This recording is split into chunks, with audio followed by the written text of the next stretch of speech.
Hello guys, welcome back to the channel. और आज हम डिस्कस करने वाले हैं इम्प्लीमेंटेशन ऑफ एडमिनिस्ट्रेटिव रिफॉर्म के बारे में। लास्ट सेशन के अंदर हमने डिस्कस किया था मीनिंग ऑफ एडमिनिस्ट्रेटिव रिफॉर्म, उसकी ज़रूरत क्यों पड़ी, और आज हम देखेंगे कि एडमिनिस्ट्रेटिव रिफॉर्म को किस तरीके से इम्प्लीमेंट किया जाता है, क्या क्या प्रॉब्लम्स आती हैं। ओके, तो अगर अभी तक आपने चैनल को सब्सक्राइब नहीं किया है तो आप चैनल को सब्सक्राइब कर सकते हैं पब्लिक एडमिनिस्ट्रेशन लेक्चर सीरीज़ के लिए, एंड अप्लाई करें। और जो भी आपकी कमेंट सेक्शन में जो भी आपके डाउट्स हैं, क्वेरी हैं, आप कमेंट सेक्शन में हमें बता सकते हैं। शुरू करते हैं आज का lecture without wasting much time. Administrative reform में implementation of administrative reform.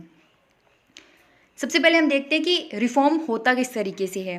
Reform एक ऑर्गेनाइजेशन के अंदर एक पूरी एक कहते हैं सिविल सर्विस के अंदर अगर आपको रिफॉर्म करना है तो आपको एक्चुअल में रिफॉर्म करना क्या है। बेसिक से बेसिक, क्या आप उसके स्ट्रक्चर को चेंज करेंगे, क्या आप उनके मेथड को चेंज कर रहे हैं, क्या आप पर्सनल को चेंज कर रहे हैं, क्या चीज़ को चेंज किया जाएगा, that is form of reform.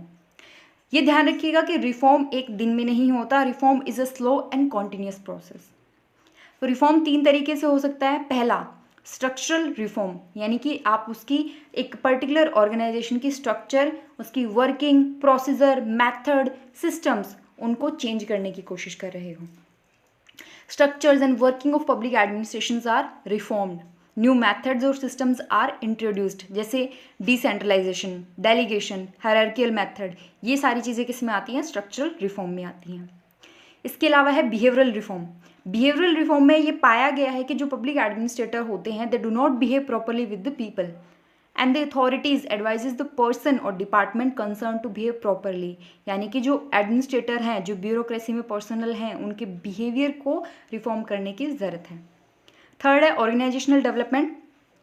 तो इसको निकोलस हेनरी डिफाइन करते हैं कि जो ऑर्गेनाइजेशनल डेवलपमेंट है, it is planned organisation wide attempt directed from top that is designed to increase organizational effectiveness and viability through calculated intervention in the active working of organization using knowledge from the behavioral science।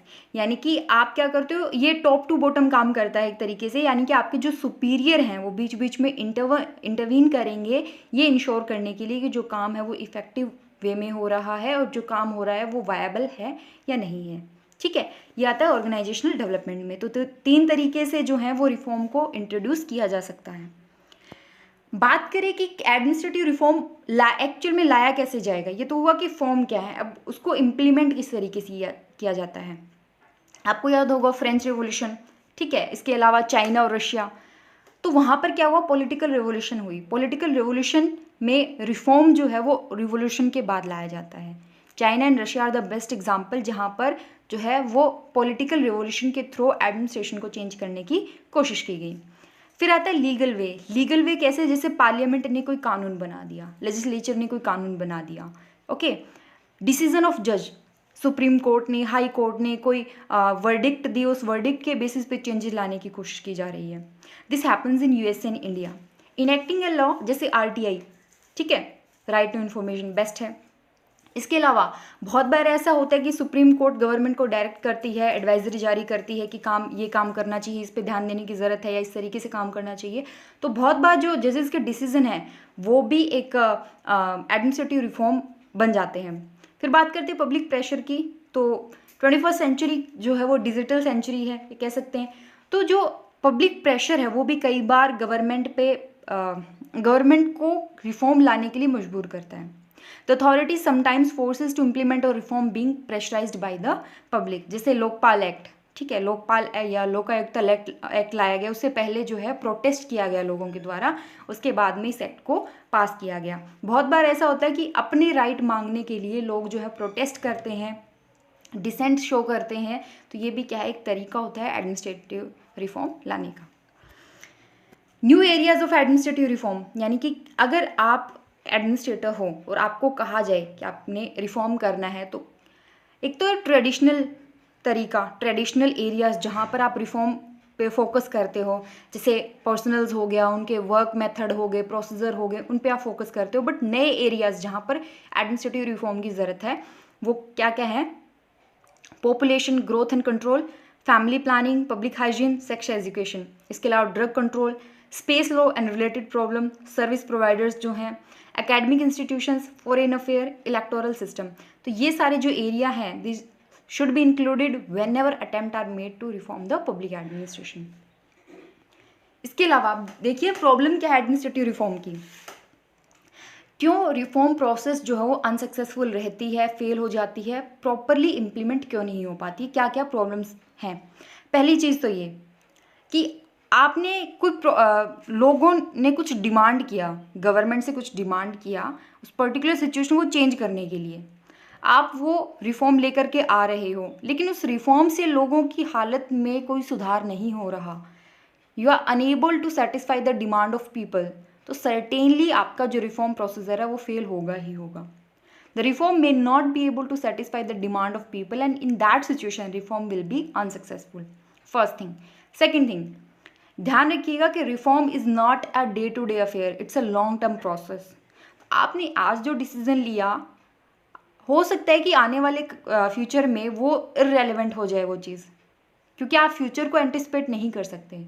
Okay, so the problem is that it is not possible for the administrator to anticipate the future, reform may be irrelevant in the future. किसी ने 2019 या 2018 में ये नहीं सोचा था कि 2020 में उनको एक इतना बड़े वायरस से जो पूरी एक वर्ल्ड को एक तरीके से फाइट करनी पड़ेगी। So you can not anticipate the future. Okay, तो reform may be irrelevant in future. Second reason ये रहा। थर्ड रीज़न में क्या है, a section of society want reform while the other section may feel it is unnecessary. कुछ लोग चाहते हैं कि रिफॉर्म होना चाहिए, कुछ लोग चाहते हैं कि नहीं, ज़रूरत नहीं है। ठीक है, तो ये भी क्या है, प्रॉब्लम क्रिएट करती है। Without public participation reform can not be sustain. अगर आप लोगों को साथ लेकर के नहीं आ पा रहे तो आपका रिफॉर्म प्रोसीजर भी अच्छा नहीं होगा। ठीक है, तो ये 4 रीज़न है जिनकी वजह से एडमिनिस्ट्रेटिव रिफॉर्म जो है वो फेल हो जाता है। We can say that the success of administrative reform depend upon certain preconditions and some are briefly stated. कुछ preconditions है, 2 हैं। पहला, जो रिफॉर्म लेकर के आ रही हैं जो authority, they must be serious and sincere about the reform.